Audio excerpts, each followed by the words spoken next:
Welcome back to the channel J Car Mania. Today we're talking about something that isn't just a car, it's a turning point in muscle car history, the 2026 Dodge Charger. And this time, Dodge didn't just build a car, they started a whole new era. Let's get straight to the point.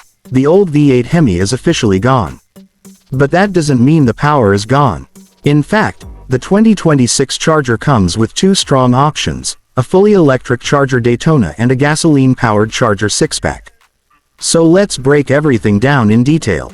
On the electric side, you get the Charger Daytona. It uses a 400-volt architecture and is built on Stellantis St. Large platform, which is specifically designed for high-performance EVs. The base RT version produces around 496 horsepower, while the Scat Pack version pushes up to about 630 horsepower.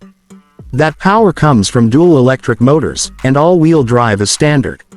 That means insane grip and next-level acceleration. 0 to 60 miles per hour comes in around 3.3 seconds. Quarter mile is roughly 11.5 seconds. Top speed is around 137 miles per hour.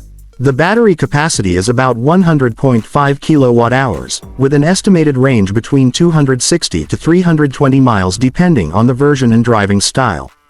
It also supports fast charging, allowing you to go from about 20% to 80% in roughly 30 minutes.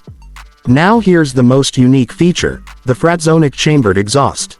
This is the world's first system that gives an electric vehicle a loud, aggressive muscle car sound. It can reach up to 126 decibels, which is seriously loud.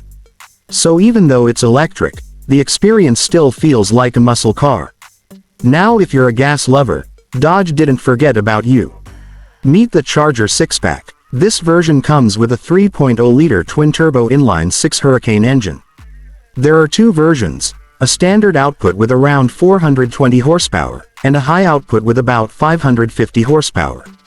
Torque is strong, delivering quick acceleration and powerful mid-range performance. It uses an 8-speed automatic transmission, and all-wheel drive is standard here as well. 0 to 60 miles per hour in the high-output version is around 3.8 seconds. So performance is still very serious. Now let's talk about design. The 2026 Charger is completely new, but it still respects its roots. It has a wide body stance, a long hood, and a short rear deck, classic muscle car proportions. Up front, there's an R-wing aerodynamic pass-through that improves airflow and adds downforce. You also get full LED lighting and the return of the Fratzonic badge, representing Dodge's heritage. And here's something big. For the first time, the Charger is available as both a 2-door coupe and a 4-door sedan in the same generation. So you get style and practicality together. Inside, everything is modern. A 12.3-inch central touchscreen, a 16-inch digital instrument cluster, and an optional passenger display are available. The Uconnect 5 system is fast and responsive. Features include wireless Apple CarPlay, Android Auto, voice commands, over-the-air updates, ambient lighting, and a premium sound system. For performance enthusiasts, Dodge added a Power Shot feature that gives you a temporary horsepower boost at the press of a button. There are also multiple drive modes: Auto, Sport, Track, Drag, and Custom. Each one completely changes how the car behaves. For handling, you get adaptive suspension, performance brakes.